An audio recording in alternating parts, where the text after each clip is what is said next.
Bien, buenas tardes, hermanos. Nuevamente un placer estar con ustedes por este medio o a través de este medio y poder compartir la palabra de Dios. En verdad que ya son 86 charlas que hemos tenido y estoy seguro por lo que me han comunicado de otros países, personas que han visto y que siguen las lecciones o los comentarios que aquí hacemos tocante a la palabra de Dios. Y alabo a Dios por eso, porque uno nunca sabe cuánta gente abre el YouTube y ve a la personaje y dice, cónchale, mira, se parece a un pastor que yo tuve hace 20 años y resulta que es el mismo, ¿no? Pero bueno, ya estamos aquí. Esta nueva serie que ahora vamos a empezar, vamos a intitularla de esta manera: el propósito de la vida del creyente. El propósito de la vida del creyente.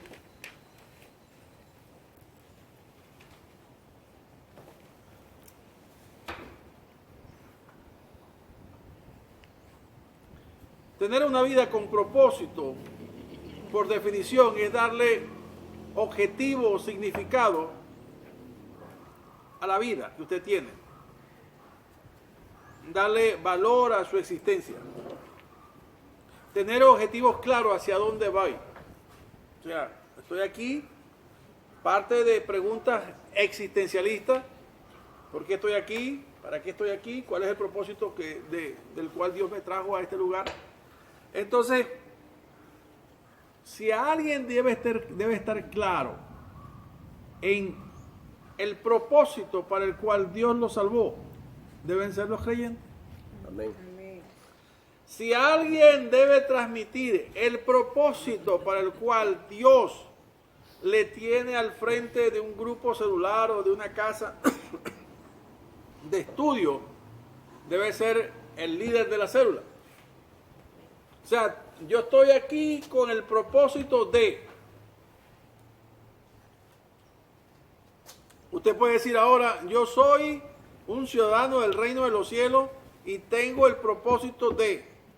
O fui asido por Dios con el propósito de... ¿Entiende? O sea, tiene que haber eso definido. Y mire, ya en tanto tiempo que llevo en el Evangelio, he visto muchas personas creyentes dudando sobre, no saben cuál es el propósito para el cual Dios lo llamó. Pero quizás hoy con unos pocos textos bíblicos, hay muchos, pero podamos darle luz y de alguna manera Dios pueda usarnos para exponer su palabra y que las personas puedan tener, como decir, un horizonte más diáfano, un horizonte menos nublado, menos que nada eclipse, ¿verdad? La verdad de Dios en su vida.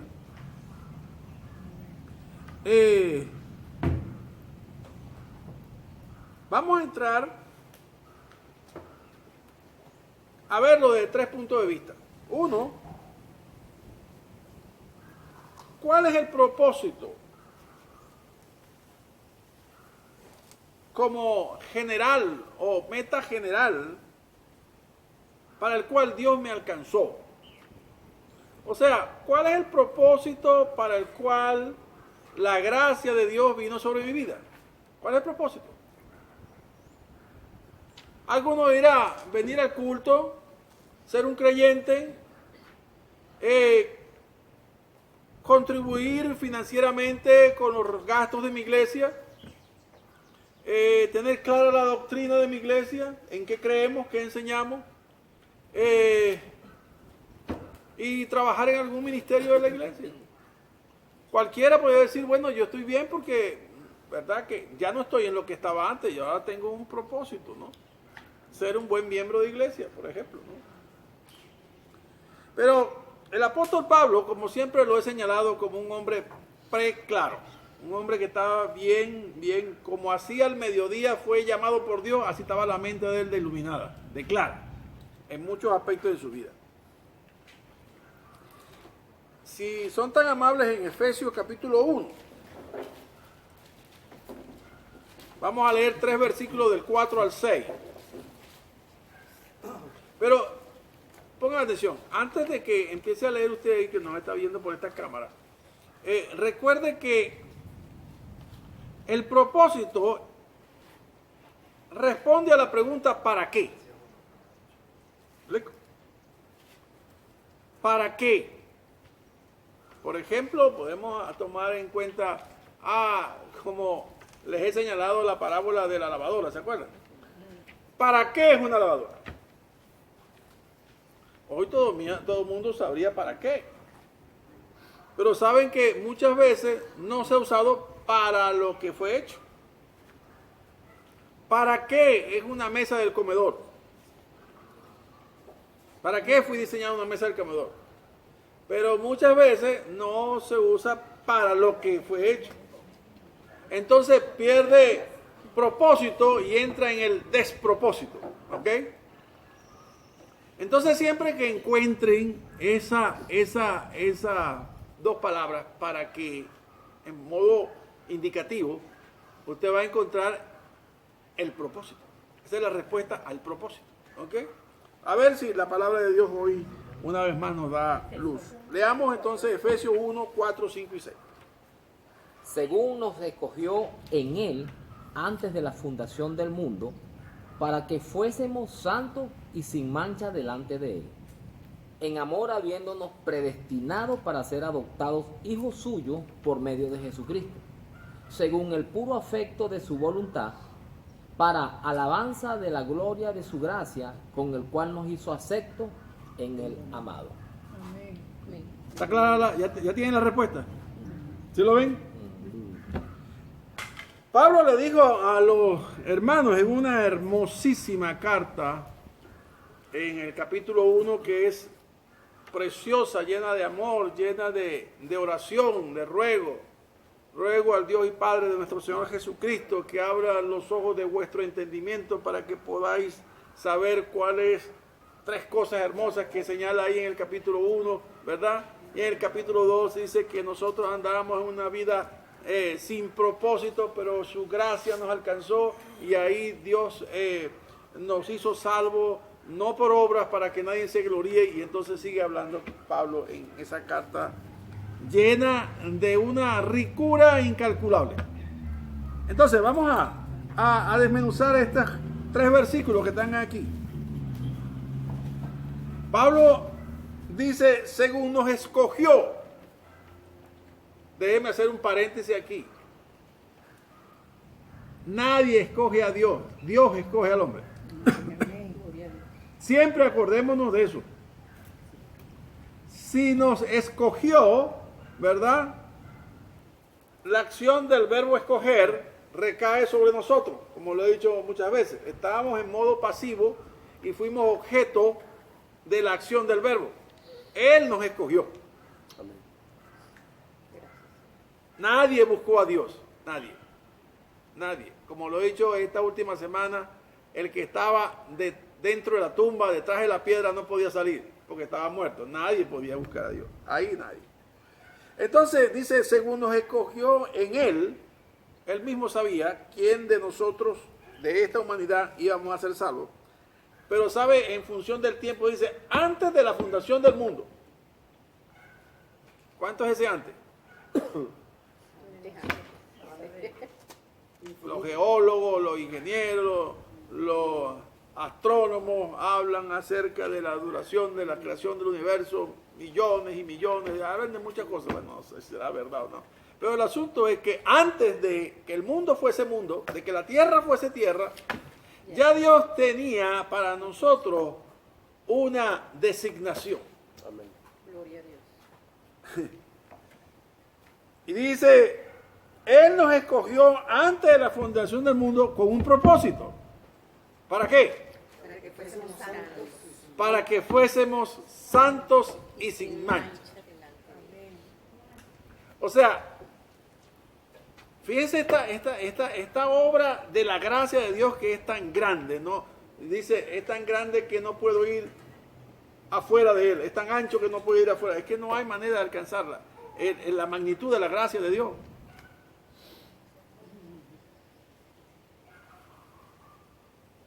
Y una de las cosas que yo veo aquí es que está apuntando fundamentalmente al ser.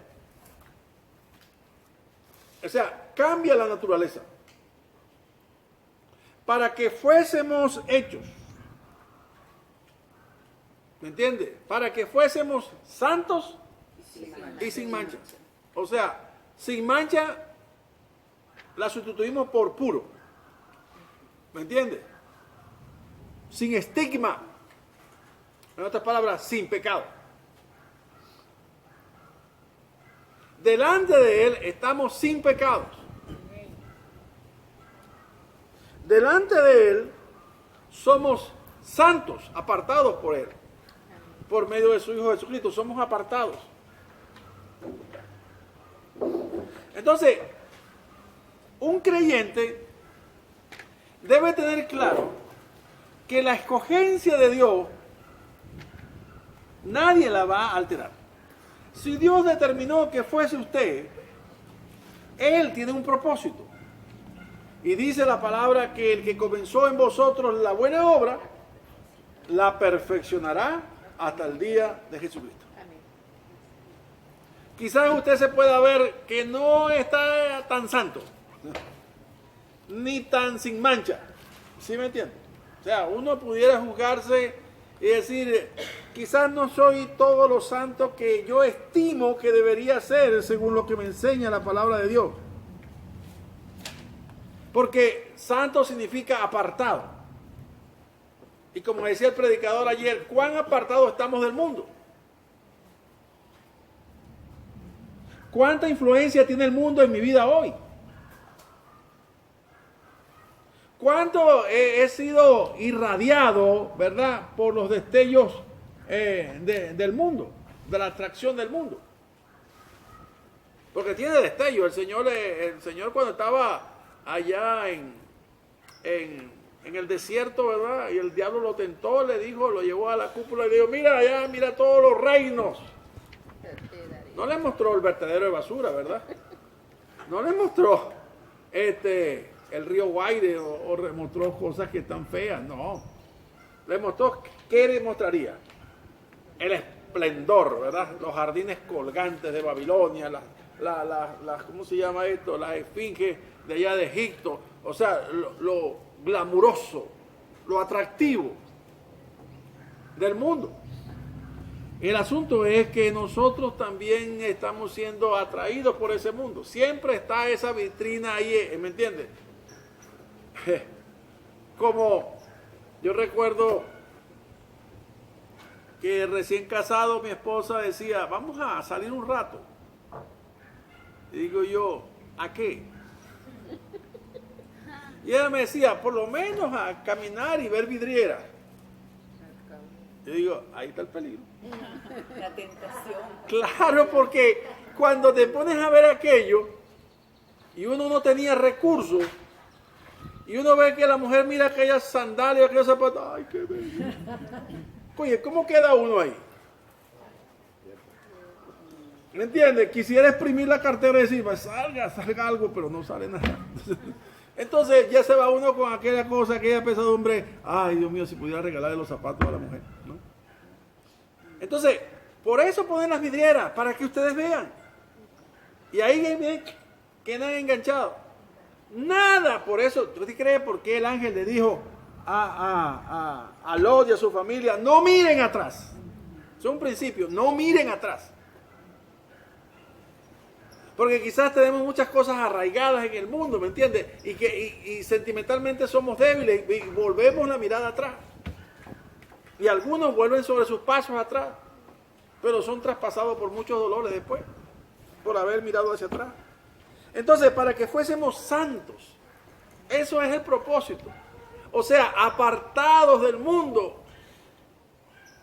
que la corriente del mundo no influya ni aún en su manera de vestir, ni en su manera de hablar, ni en su manera de conducirse, ni en nada, que no influya el mundo. ¿Sabe? Yo ayer cuando estaba en la adoración, yo estaba contemplando a las 3 jovencitas que estaban presidiéndonos en la adoración. Y yo dije, qué bellas son. las vi muy bellas. Yo creo que ninguna llega a 25 años, 19, 15 o 16 tiene la otra. Son niñas preciosas. Pero ¿sabes lo más bello que vi? Que tenían esas caras limpias. Sin maquillaje. Sin maquillaje, ¿nadie se dieron cuenta? Qué bellas se ven. Bueno, el asunto es que dice, para que fuésemos ¿qué? Santos. Santos significa alejados, separados. Y para que fuésemos sin mancha, sin mácula. ¿Sabe lo que hace la obra de la cruz? La sangre de la cruz, la sangre de Cristo en la cruz del Calvario, lo mantiene a usted todos los días de su peregrinar delante de Dios, santo y sin mancha. Esa es la poderosa obra de la cruz. La poderosa obra del Calvario. La victoria del Calvario sobre Satanás está ahí.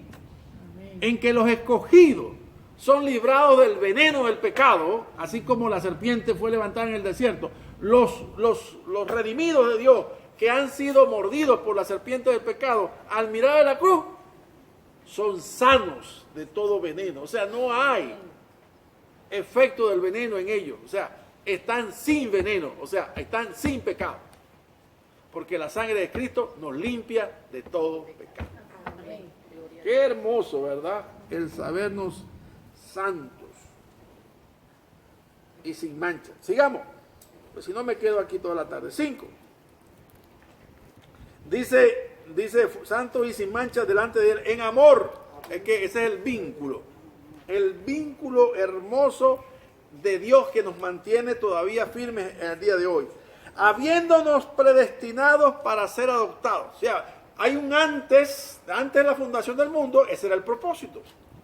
Pero en un tiempo de nuestra vida fuimos llamados. Y cuando fuimos llamados, fuimos adoptados. ¿Me entiendes? El llamamiento implica la adopción como hijos. Fuimos adoptados hijos suyos por medio de nuestro Señor Jesucristo, según el puro afecto de su voluntad. ¿Se dan cuenta que todo es la voluntad de Dios? Entonces, el propósito para el cual Dios me escogió, primero, tiene que hablar sobre el hecho de que Él me mantiene santo y sin mancha. Y segundo, que yo soy para alabanza de la gloria de su gracia. ¿Lo ven ahí? La gracia con que nos salvó conlleva o trae en su estela posterior, trae gloria, una gloria, ¿me entiendes? El hecho de que Dios nos haya escogido y un día nos llamó, ¿verdad? Eso se llama gracia. No viendo nuestra multitud de fallas y pecados y toda esa cantidad de actas y decretos que eran contrarias a nosotros y que nos señalaban como culpables y reos de muerte. Bueno, clavando todas esas actas y decretos que habían contra nosotros, dice, ahora Él triunfó sobre la muerte. Y ahora nosotros somos hijos suyos por su gracia, por medio de Cristo. Pero tiene un propósito, ¿cuál es? Para que todos los que vean nuestra vida, que son cartas abiertas al mundo, puedan alabar a Dios por lo que Dios ha hecho en la vida de este hombre o de esta mujer. O sea, para la alabanza del poder, de la majestuosidad, de la magnanimidad de su gracia. Eso es lo que está diciendo ahí. Cuando dice gloria, dice la exaltación de su gracia, todo lo que implica el poder con el cual nos salvó. En la misma carta, en los versículos más abajo, dice que Dios nos salvó con el mismo poder que actuó sobre Cristo levantándole de los muertos. Ese poder, ¿verdad?, que se desató para que usted y yo seamos ahora gente clara, que entendemos, que tengamos conciencia de lo que Dios ha hecho en nuestra vida. Eso que pasó ahí se llama gracia. ¿Quién de ustedes vieron la película El Soldado Brian? Buscando el Soldado Brian, ¿verdad? Ganadores de muchos Óscares, con Tom Hanks. Hace muchos años pasó la película. Pero el final de la película, cuando mueren los que los van a buscar, que están ahí en ese estado, dice, vive, le dice al tal Brian, que es un reflejo ya cuando el hombre está anciano, el tal Brian ante la tumba de Tom Hanks, ¿verdad? Y le dice, vive de tal manera que haya valido la pena todas las vidas que se dieron para rescatarte de donde estaba. A eso es que Dios nos llamó a vivir. Vive de tal manera que tú puedas ser reconocido como la obra de la gracia de Dios en tu vida. Para que la gente alabe a Dios por lo que Dios ha hecho en tu vida al ver tu cambio. Segundo.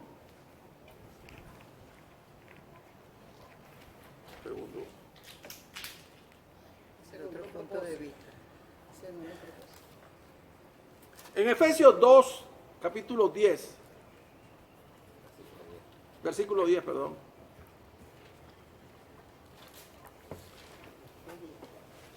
Sí.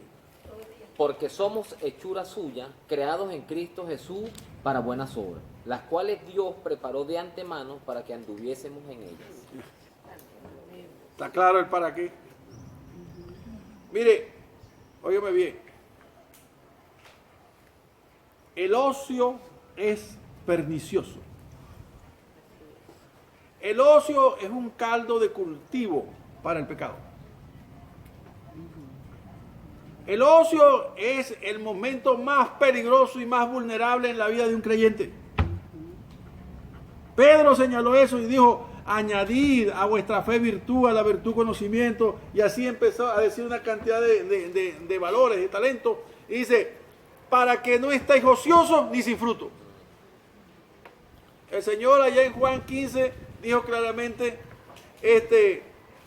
porque no me escogiste vosotros a mí, sino que yo os escogí a vosotros y os he puesto para que vayáis y llevéis fruto y vuestro fruto permanezca. Eso le trae gloria a Dios. El propósito de la gracia de Dios sobre su vida es que usted siempre dé fruto. Como dice el Salmo 1, que da su fruto a su tiempo y su hoja no cae, y todo lo que hace prosperará. ¿Se acuerdan? Salmo 1. Entonces la causa de ese efecto, ¿cuál es? El hombre que no anduvo en camino de pecadores, en consejo de malos, en camino de pecadores, ni en silla de escarnecedores, sino que en la ley de Jehová está su delicia, y en ella medita de día y de noche. Entonces la promesa está implícita, será explícita, será como árbol plantado junto a corrientes de agua, que da su fruto a su tiempo, y su hoja no cae, y todo lo que hace. Entonces dice aquí el verso 10, que somos hechura suya, vuelve el modo pasivo para el sujeto, para nosotros. Nosotros no hicimos nada, Él nos hizo, somos su obra. Hechura suya. Hechura suya creados por medio de Cristo. Pero tiene un propósito, para buenas obras.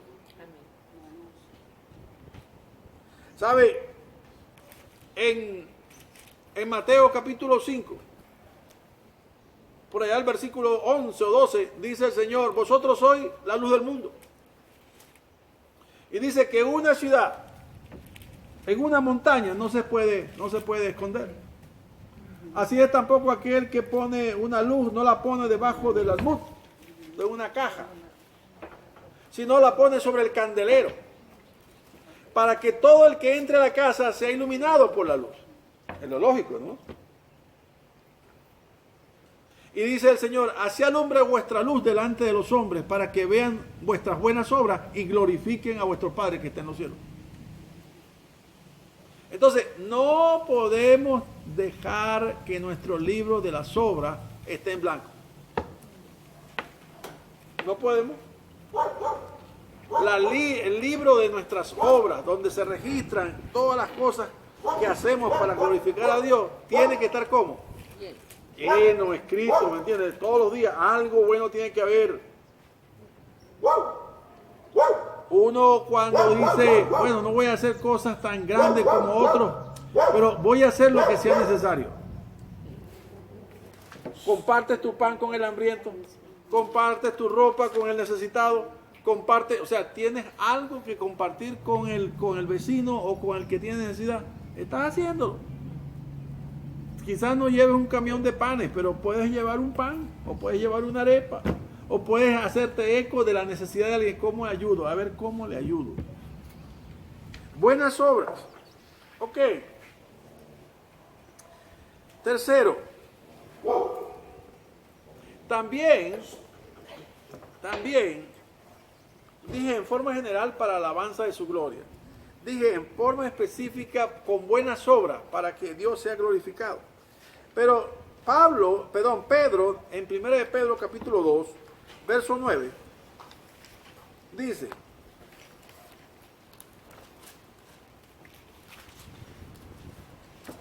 Mas vosotros sois linaje escogido, real sacerdocio, nación santa, pueblo adquirido por Dios, para que anunciéis las virtudes de aquel que os llamó de las tinieblas a su luz admirable.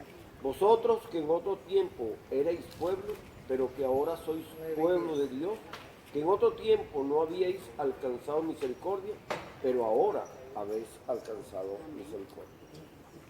Entonces, el apóstol Pablo dice a los hermanitos, son un linaje escogido. El linaje viene por la sangre. Y por una misma sangre nosotros hemos sido hechos linaje. ¿Me entiendes? La sangre de Cristo. Somos linaje escogido. Somos real sacerdocio. Ahora se nos dio la función de ministrar delante del altar de Dios para hacer la función sacerdotal. ¿Cuál es? La de interceder por nuestros pecados y por el pecado del pueblo. Y presentar saumerio o incienso, que son las oraciones de los santos. O sea, el pastor, el creyente, que ahora es un sacerdote, es un intercesor. Un intercesor delante de Dios en favor del pueblo, así como lo hizo Abraham, así como lo hizo Moisés por el pueblo de Israel y Abraham por Sodoma y Gomorra. Entonces, somos real sacerdocio. También somos una nación santa, porque tenemos una constitución que es la Biblia, tenemos un rey que es Jesucristo, ¿me entiendes? Y tenemos un territorio que es el reino de los cielos. Somos una nación. Y representamos una etnia única en la tierra. Pueblo, una etnia, un pueblo adquirido por Dios, pueblo hecho por Dios. Ah, pero ¿con qué propósito? ¿Cuál es el propósito? Para que anunciéis las virtudes de aquel que os llamó. ¿Usted se acuerda de dónde lo llamó? ¿Usted se acuerda qué es lo que estaba haciendo usted antes? ¿Me entiende? ¿Y de dónde lo sacó y a dónde lo ha puesto? Bueno, usted tiene algo que contar. Usted tiene algo que decir. No me diga, no le diga a nadie el detalle de su vida pasada, pero diga: Dios me sacó de las tinieblas, ahora tengo el deber moral, el deber implícito en gratitud a esa gracia de anunciarles a ustedes. Usted se imagina todo lo que hablaría el endemoniado gadareno cuando llegó a Decápolis, a esas 10 ciudades que estaban ahí. Vivía en una situación tormentosa y el Señor Jesucristo lo liberó. Eso es un ejemplo demasiado explícito para una gran cantidad de personas que no andan ni desnudas, ni locas, ni son amarrados con cadenas, sino que tienen una legión de demonios adentro y parece que todo el mundo parece que anda muy bien. Un artista, un pelotero, un político, una cuestión. ¿Usted cree que anda muy bien? No, eso tiene una certa de demonios, una legión de demonios delante de él que lo tienen cautivo. ¿Sí? Ok. Pero dice, por ejemplo, la mujer samaritana, ¿se acuerdan? Parece que la mujer tenía una vida un poco traumada, ¿no? Desequilibrada emocionalmente. 5 maridos ha tenido el que tiene ahora nuestro marido. Por eso vienes a esta hora, porque nadie quiere juntarse contigo, porque saben quién eres, bla, bla, bla. Pero el Señor sabía la aflicción de esa mujer. Él sabía que esa mujer tenía un corazón y que tenía una necesidad y que tenía amargura en su corazón. Qué sé yo, todo lo que el Señor sabía. Lo que nosotros no sabemos. Pero era necesario que llegaran al pozo de Jacob. Y ahí esa mujer recibió liberación. Liberación. Ahora, ¿qué hizo la mujer? Lo mismo que hizo el endemoniado después que fue liberado. Ahora, ¿qué debemos hacer nosotros? ¿Qué diferencia tenemos con respecto a ellos? No éramos pecadores igual y estábamos ensimismados en todos nuestros pecados. Entonces, estamos para anunciar las virtudes de aquel que nos llamó de las tinieblas a su luz admirable. Amén. ¿De qué virtud vamos a hablar? De su amor, de su paciencia, de su gracia, de su misericordia. Todas esas virtudes vamos a hablar. Y por último, en 1 de Juan, capítulo 1, verso 3. Lo que hemos visto y oído, eso os anunciamos, para que también vosotros tengáis comunión con nosotros. Y nuestra comunión verdaderamente es con el Padre y con su Hijo Jesús. Aquí tenemos un predicador. ¿Se da cuenta? Pedro dijo, lo que hemos visto y oído no podemos callar. ¿De qué está hablando? De la resurrección de Cristo. Y la vida de Cristo y la resurrección de Cristo. Juan, que era un apóstol, dijo, lo que hemos visto y oído y palparon nuestra mano tocante al verbo de vida, no nos podemos callar. Yo tengo que anunciarles a ustedes eso. Para que ustedes puedan tener comunión con nosotros. Porque nuestra comunión viene a través del Padre, o es hacia el Padre. Nuestra comunión es con el Padre por medio de nuestro Señor Jesucristo. Entonces, amigo, hermano, por favor, hermano, atienda a esta voz. Usted, partiendo del hecho de que usted es una persona salva, usted tiene un propósito de vida claramente explícito en la palabra de Dios. Usted fue hecho nueva criatura para alabanza de la gloria de su gracia. Usted fue hecho nueva criatura para que se mantenga santo y sin mancha delante de Él. Usted fue hecho nueva criatura para que ande en buenas obras, las cuales Dios preparó de antemano para que usted ande en ellas. Usted es hecho nueva criatura para que anuncie las virtudes de aquel que los llamó a su luz admirable. Y usted es hecho nueva criatura para que